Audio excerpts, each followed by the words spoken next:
drowsy, look in her eyes. Watch that shit live for confidence, so this her chance, be surrounded by me and the guys. Counting up more than enough. There ain't nothing that nobody need on this side. Around and see no one but us. I'm surrounded so you won't catch me by surprise. I know she been holding my cup, because she got a drowsy look in her eyes. Watch that shit live for confidence, so this her chance, be surrounded by me and the Bantanana. I'm trying to be hype, folks, but I ain't that hype. You see me, you see Smitty. We both, we should have won that game, man. We should have won that game. But what it is, what it do, folks. You got Dope the Phenom, aka Trippy OG. Another segment on KnickN30. Let's get straight into it, bro. How are you feeling right now after this game? Look, to be honest, I'm not as deflated as I might have been at other times, but that's because of the direction of this team right now. I'm mostly happy with it. So given everything that's sort of unfolded over the course of the season so far, look, we had another, I think it was a 17-point lead was our biggest lead of that game. That was with about 3 minutes left in the third, if I'm not mistaken. We've obviously been prone to dropping leads this year. It's become a bit of a haunting factor. But those shots at the end, like, teams are always going to come back. You can't avoid that in this modern game, especially a team as adept as the Bucks. It was just a shame that it had to come at the hand of a fellow Australian, Joe Ingles. He was smoking the bottom of that net. He turned back the clock a bit there and I think he actually showed Milwaukee why they should have signed him, and I think that's going to really really boost Milwaukee bench's spirits, and they're going to hold on to him now going into the postseason and probably give him some more minutes. But then obviously Drew Holiday is the one that really held the torch to us, and he came up and he hit some pretty big shots, man, and they were step backs and they were over the top of coverage and such, and it's just such is life with one of those. It is what it is. Those shots go in, and there's not much you can do about it. We did our best at the end there, but unfortunately it wasn't enough. I wasn't too dejected, but at the same time, it's still, if we had held on to the lead a little bit better, then maybe we get out of that one by a 4 to 6 point lead, 4 to 6 point win. It's hard because it's like, it's one thing to watch it like via screen, right? Then it's another thing to watch it in person. Then it's a whole nother thing to be watching it in person and via screen at the same time. And you think it's going one way because you're looking at this screen, but then when you hear it and you see it, you like, oh, you gotta be kidding me. Then you stuck in chats and you looking like, damn, I don't want to tell nobody what just happened. But when they see what just happened, they gonna get the same face I got. The only problem I have with this game, and I can honestly say, yo, Tom, when were you gonna see that one?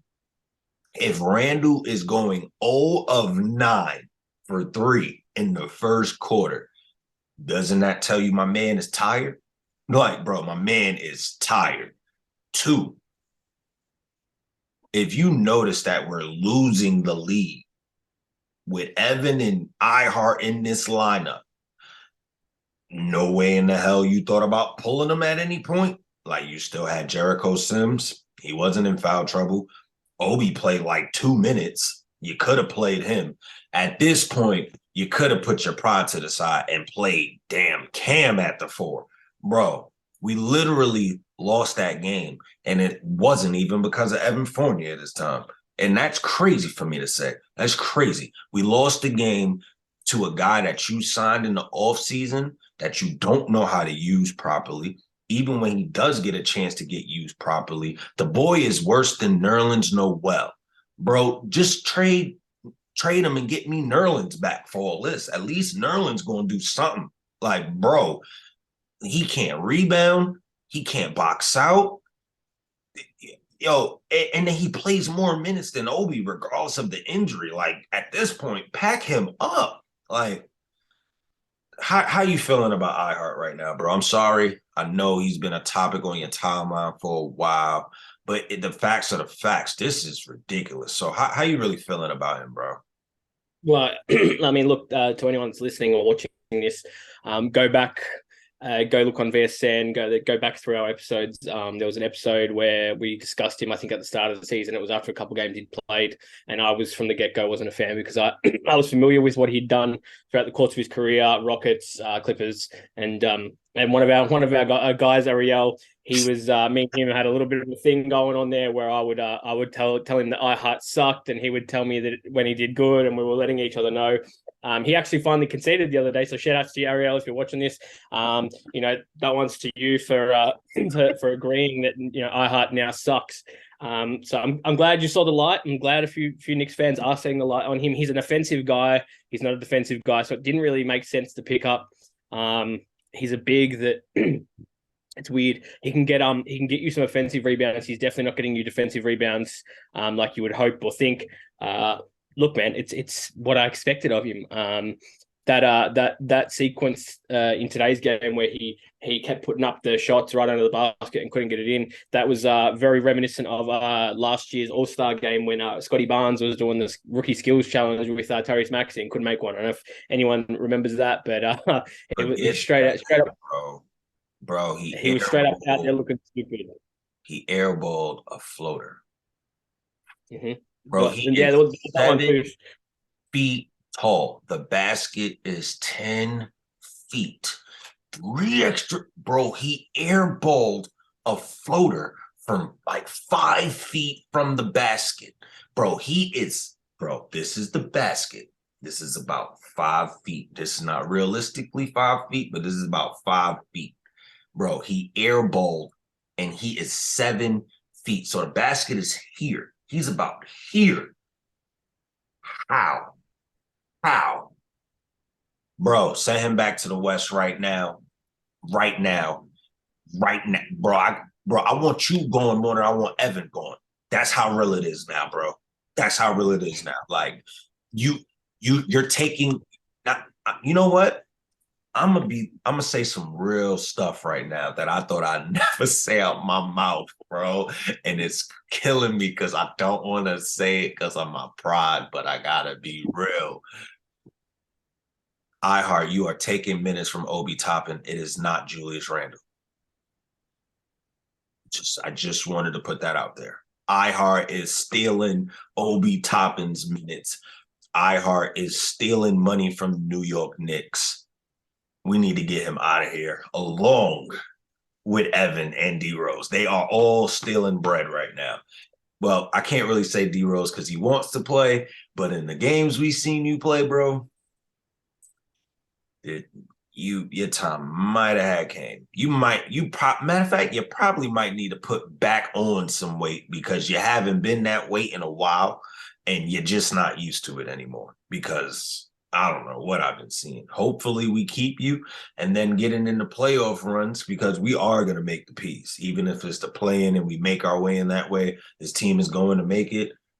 Hopefully we see the eye. That's where they say we got the vintage D Rose. I'll take that all day from what I've been seeing. I'll take that all day. But last but not least, my key thing is this. The bench. The bench, if I'm not mistaken, got outscored, I think, like 36-37 to 9. Obviously, we know the 23 that we got from IQ. We're going to love it coming off the bench when RJ comes back. A lot may argue that IQ needs to remain a starter, but we know that's not happening. What do we do about this bench? Obviously, I dropped the blog about Gary Trent Jr. once I heard he was available. But let's go side that. Let's go past that. Who are some key guys besides Gary Trent Jr. that can help with this team and help this damn bench? I will just get you that correct bench score first. So yeah, it was 9 from our bench. They had 35 off their bench. So they only had 3 players score off the bench, but they had Portis with 10. Ingles, obviously, as I mentioned, was lit it up. He had 17, and then Beauchamp had 8, and I think 2 of those were on putback dunks. So, or 4 of those points were on putback dunks. But getting back to what you just asked me, all right, so you know about this. Obviously, no one else does because they're not in the group chat, but I put this on my timeline now on Twitter. I think, and I'm not exclusively, I'm going to put this out there first. I'm not exclusively saying this name that I'm about to say has to come to us, but a guy at least like him. He is the ideal version. And it makes sense if we're going to ship IHart out. I would like this team to go and get Thomas Bryant from the Lakers. I was a fan of him in Washington, what he was doing over there with Russ before his season was sadly cut short with the knee injury. He'd had a good season before that.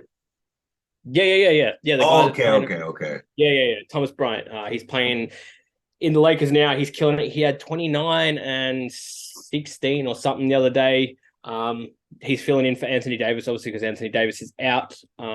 He's 6'10". He doesn't look it in terms of his body. He's actually got quite a small. It's small. It's odd. It's like he's a big boy, but at the same time, it's like athletic slim. You know what I mean? He doesn't look like he's got massive shoulders and the chest. But he plays like it, and he can get down the floor quick. He's very mobile. He can actually shoot it fairly decent. He's actually shooting 40% from three, 42% from three at the minute. And he is just a beast, man. He's finally back and balling from his injury. They're even talking about playing him and Anthony Davis at the same time. When Anthony Davis comes back, he's been playing that well. So this is a guy though, and why I want this and why I think he can help us is because it's a low maintenance guy. You just get him the ball in the low post and he goes straight up. There's no hesitancy with Thomas Bryant. And mind you, he has nights where he has 80, like the other night he had like 20 something and whatever, and it was on 80%, man. Like 80%, 86% from the floor. Obviously, granted, they're all under the basket, but he's making them. Yeah. He's making almost all of them. It's unbelievable. What he can do. This is a low maintenance guy. So a lot of people are talking about, I want Kyle Kuzma, or I want this person, I want that person. And granted, you and I had said DeRozan, I brought that up, and then you and me were talking about it. But even better than DeRozan for this team to move forward would be a Thomas Bryant type, because Brunson can then roll screens with him, set plays and pick and roll plays. And then also there's the lob threat. Then there's also the fact of you just dip it down, pass it down to him on the block, and he can go to work on the block. He is what we would hope Mitch could have been more of. So Mitch is just a defensive big. You want someone in this modern game that's a little bit of both. They don't have to be able to shoot the threes realistically. They just have to have one that's a little bit respectable, so you can drag them out there, so that they know you're not just trying to go to work on the block, right? Or down low. But with Bryant, it's just one of those guys, man. He looks to score. Mitch doesn't look to score for us. So if you want extra points and you want to take that pressure, that scoring pressure off RJ, Randle and Brunson on any given night, and say Grimes, then you've got that extra option who's a genuine demon in the paint, right? And he's not going to hold that ball up. His usage rate is low because you just go bounce, give it, bang, he's up. It's in. He's putting it on top of someone or whatever, and he actually gets some really tough layups to go in as well, which a lot of big guys don't do under pressure. They normally just end up getting the foul and going to the foul line. He's also a solid free throw shooter. I think he's having a bit of a down season this year, but he has been a fairly solid free throw shooter, a lot better than what we get from Mitch anyway. I think that's the type of guy, man, or someone like that. And it will likely be a big. Some people saying we need another 3-and-D wing, but we're not looking to play someone like that. So why not, if we can get a Thomas Bryant, and if he comes off the bench, or hell, if he even pushes Mitch out in some games for certain times, or if he was to take over from Mitch, if that meant that Mitch moved on, it wouldn't be the worst thing, because this is the guy that's going to score for you as well, and he's a pretty good rim protector. He's not defensively Mitch, no way. But he's also, he knows what he's doing. This is a guy, man. I implore anyone that hasn't watched him this season to go and watch him. Go and look at what he did in Washington as well. He could get you, 12, 15 a night off the bench and just bully guys, and he can come up and fill your starting spot, and it's not an issue. You don't look, when normally a team is missing a player and you look straight to their bench. Okay, he's filling in for him tonight, so you look to expose that. Thomas Bryant comes up and fills in for Mitch. You probably actually go, we need to focus on that for the other reason, not for expose it, but he's going to score on us. Now, we didn't have that issue with Mitch. Yeah, that's crazy. Like, you just put me onto a lot, because I haven't watched that boy since Washington. I forgot he was even still in the league. So to hear that he's hooping like that, that's amazing. That's something I definitely got to keep my eye on. I know a couple of guys too, besides Gary Trent. I'm gonna just get you up. Hold on, I'm gonna get you Bryant's last few games up. Mm-hmm. So let's go back to 27th of December. He had 21 and 10 on 66%. He had 11 and 8 on 83%. 83%. And he only played 23 minutes in that one. He had 19 and 17. He scored 80% on that one. He had 18-15. He scored it 52% on that one. He had 21 and 9, 81%. And 19 these are the and last games, like back to back. I'm going from the 27th of December back up to today. Then he had 19 and 13 on 66%. He had 29 and 14 on 85%, and 17 and 10 today on his lowest night, which was 42%. But that's a bad game for him right now. He's 17 and 10 on 42%. So, I mean, yeah, he's hooping. He's hooping. And the Lakers right now are only paying him a veteran minimum $1.8 million. Yeah, they took advantage of that injury. That's the business. I think Thomas Bryant's going to earn himself a little bit more of a payday, but it wouldn't be one of those bad contracts. It's one of those ones where you probably actually give him a little bit more because you need to hit your salary cap. So that's the type of player if it can't be him. But I'm looking right now, man, and Miles Turner wants to go to Lakers. If they get Miles Turner and they've still got Anthony Davis, then they don't have a need for Thomas Bryant. And look, I've just given a lot of flowers to Thomas Bryant, but he's not better than Miles Turner right now. Yeah. But he can come to New York. Apparently someone was telling me today, I didn't know this, he's from New York too. Word? That's what someone was telling me today. I don't know if that's true or not, but either way, if he's not, he can come here and he will be from New York now. So that's fire. That's fire. See, look at that, everybody. We learned something new. Like, who would have thought Thomas Bryant would pop up on anybody's radar? I know earlier today I heard in some space, I believe Cash was saying it. Shout outs to him. Shout outs to the Knicks Lounge. Shout outs to the Players Club. Him and Smooth. Make sure y'all check that out on Twitter. Knicks Spaces, man. Spaces all day. It's fire. But there it is. Sorry, man. He's born in Rochester, New York. So he's a New Yorker. Another Rochester kid. Oh God. It's always them guys. But yeah, so Cash was saying earlier, he said a name that he keeps hearing pop up is Malik Beasley. We spoke about him a while ago. Remember when we were talking about who maybe after that Utah trade, and I said I wouldn't mind if we could try and get it. You know, we'd said that, and a few of us had said Malik Beasley in that. Yeah. Yeah, so we got Malik Beasley's name popping back up. I believe I seen Suffering Nick. I believe he posted a trade where we sent off IHart and who was it? I think we sent off IHart and we sent off Cam Reddish, if I'm right. And then we got back Josh Hart and the 2024 first round pick from Portland. I like that. I don't mind Josh Hart. No matter what, I always preach, if you can somehow pair Brunson with anybody else from Villanova besides Ryan, that actually is going to be a rotational piece, as in Josh Hart Bridges, I'm all for it. But my main guy, it's always going to be Gary Trent. I said it for mad long. I said, bro, if his name ever comes up, it's go time. You see what happened today, bro. His name came up. I dropped the blog because I'm like, there's no way. Number one, the Raptors, they want a first round pick. We got 11 of them. And they want a late first round pick minimum. Like, what? We could give you a handful of those. We don't even have to give up our own pick. Number two, Gary Trent doesn't want to re-sign. So you're going to trade him this year for sure.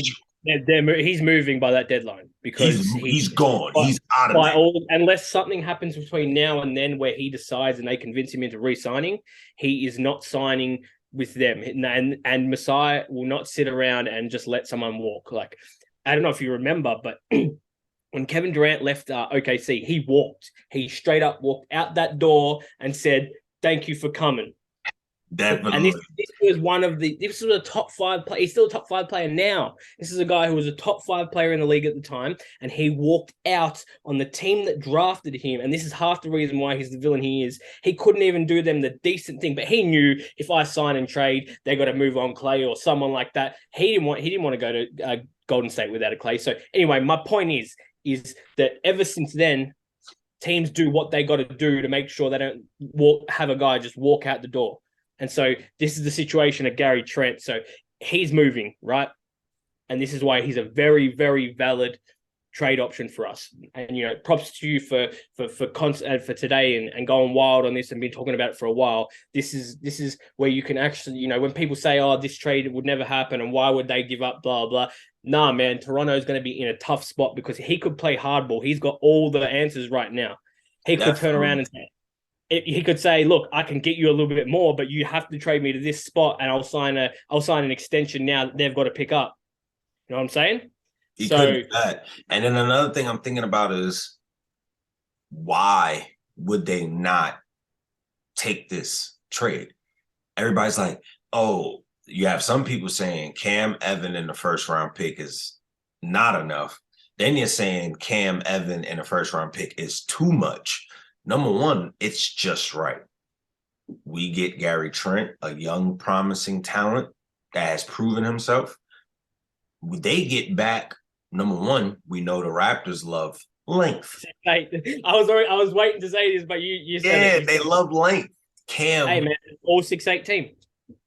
Yo, Cam has shown, just even in the spurts of games that he's had, if you look at his film tape, he fits that roster, and they look like they need a player like that right now because they need bench depth either way.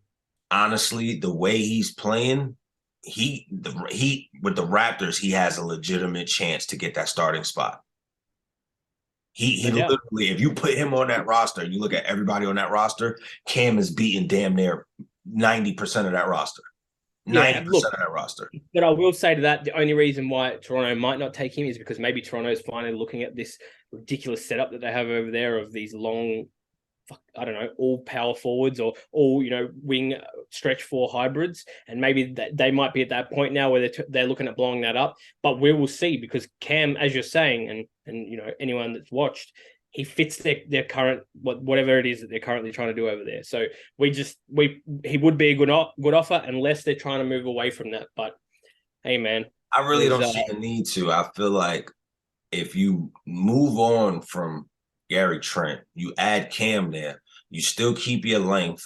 That then freed up money because even though you're taking Evan Fournier back to make the contracts work, we're doing you and I a favor by giving you the pick just so we can take Gary Trent back. That doesn't mean they have to keep Evan. They could then trade him and then waive him off. And then now you have a Cam Reddish. Then now you have this open amount of money for them to where they can now make that pitch to OG Anunoby because I don't think they really want to give him up. No, I don't. But I think if they're going to blow it up, that's the guy that has the most value for them. And that's why they're seeing all the calls come in for him. I think if they're going to really blow it up, OG is the guy they're going to shop. Yeah, I do too. But my thing is this. When I seen that report, I looked at the names. I said, Gary Trent, Tim Hardaway. Nah, I'm not even looking at Tim Hardaway. Let's go Gary Trent, man. You don't want Tim Hardaway round 3? Nah, bro. The way I see this team, the way I look at it, I envision IQ. Like, I envision Deuce out this rotation. I envision IQ being the true backup point guard because I think at this point, JB has vouched that when JB leaves, IQ is taking his spot. Like, I think that has been solidified. So you have IQ as that backup point. You have, well, in this case, IQ is going to be the backup too because we're still going to start Grimes, but Deuce is just there to be there. But if you really want to get busy, notice in this trade, I didn't give up D Rose. We could bring D Rose back, but to be smart, we'll keep Deuce at the point for now, just for defensive wise. Now you don't got to see a million shots from Deuce that he's not making.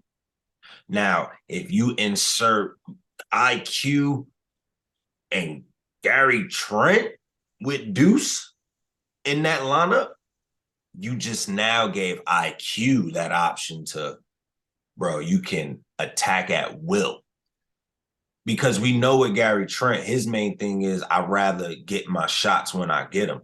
IQ is I can take you to the rack or I can pull it. But here's the thing, a lot of people forget Gary Trent can do the same exact thing, as in I can take you to the rack or I can pull it. So now that's not only giving us more offensive pieces on the bench. In this trade also, we still didn't give up Obi Toppin. So now you have energy. Then if you get rid of IHart some way, somehow, in another deal some way, somehow, you got Jericho Sims. So you got energy, 2 high flyers with Obi and Sims, able to get to the 3 and get back on defense. Obviously, in this unit, Obi has to get better at defense, but he just needs the minutes and the confidence.